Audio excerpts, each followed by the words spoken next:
Welcome back to Bionic Life. Today we're going to do a 15-year ownership review on a Bri-Mar Dump trailer.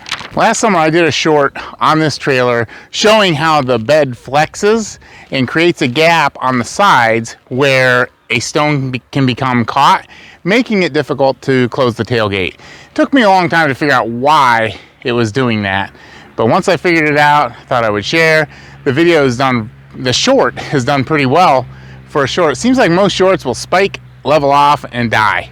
This short has maintained an upward trajectory of growth with spikes of growth over the past, let's say, 10 months.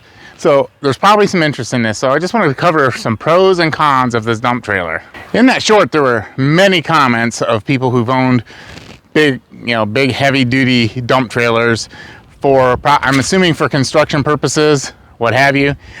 Let me clarify one point.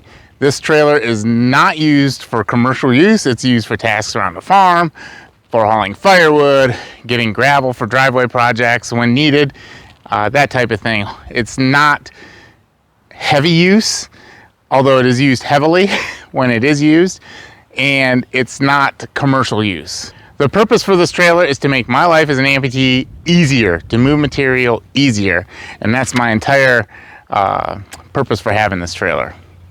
So does it justify spending huge dollars on a bigger, heavier, industrial contractor grade trailer? I don't know. But we're going to do some pros and cons and see if I can talk myself into buying a more expensive trailer in the future. One of the pros is this trailer has removable sides, and that's great if you're moving pallets of something, as long as you don't have to haul more than 3 pallets.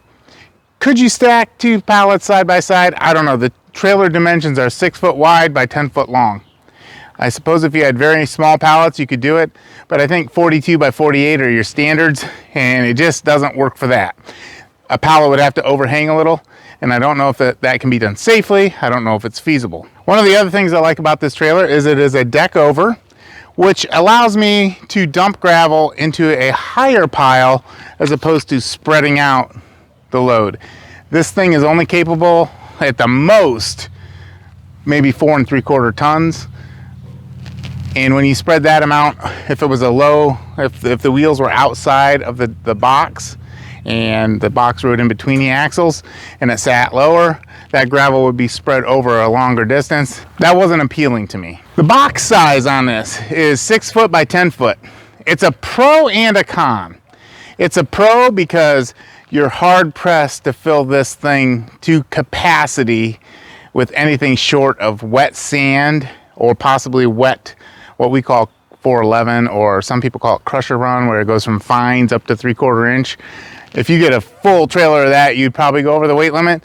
If you're hauling number 2 stone or 57, you're hard pressed to get it to the weight capacity. So it's a plus in that respect. It's a con or a detriment when you're trying to put firewood in it.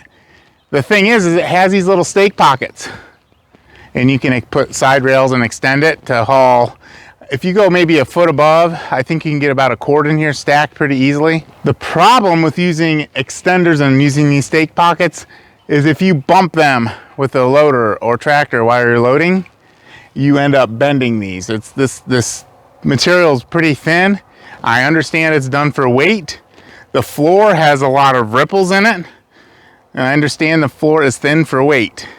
But the box construction and size can be a con. You just have to understand its limits. The welds on this thing are pretty poor.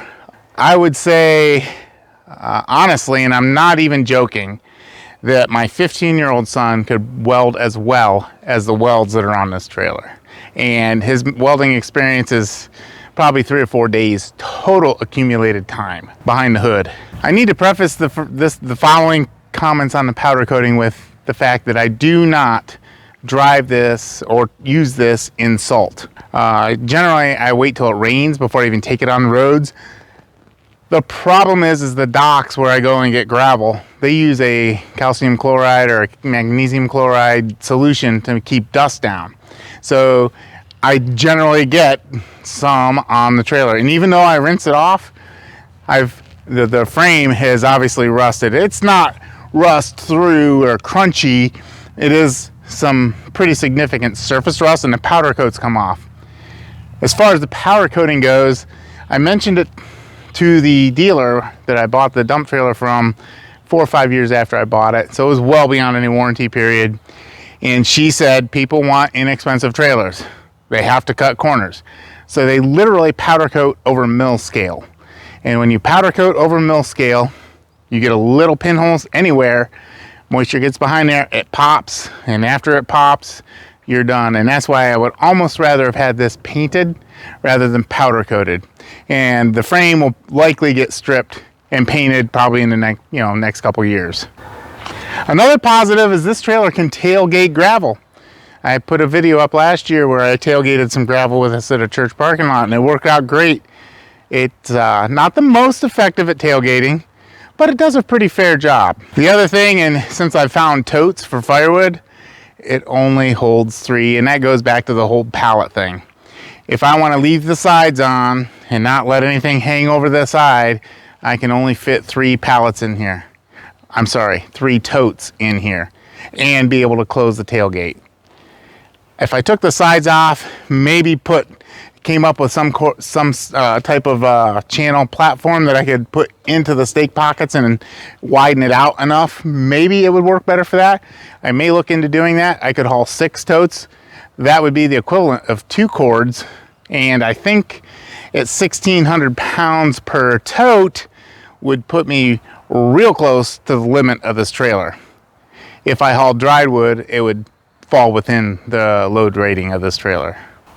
All that said, I would probably, for what I use a dump trailer for, and all things considered, price being a big one, if something came in at $3,000 to $4,000 under an equivalent heavy-duty built trailer, I would probably go with this again. I'm probably going to spend a couple $100 in paint when I do paint this, and some time. That's the biggest gripe I have, is the powder coating and the paint quality, and how much rust is on this trailer just after not using it in salty environments much. So the powder coating quality is really my biggest gripe. Once that gets sandblasted and painted, I think it'll be better.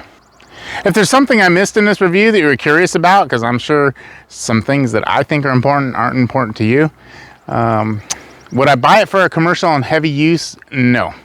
Would I buy it for occasional use and it's used heavily? Very likely. Thanks for watching.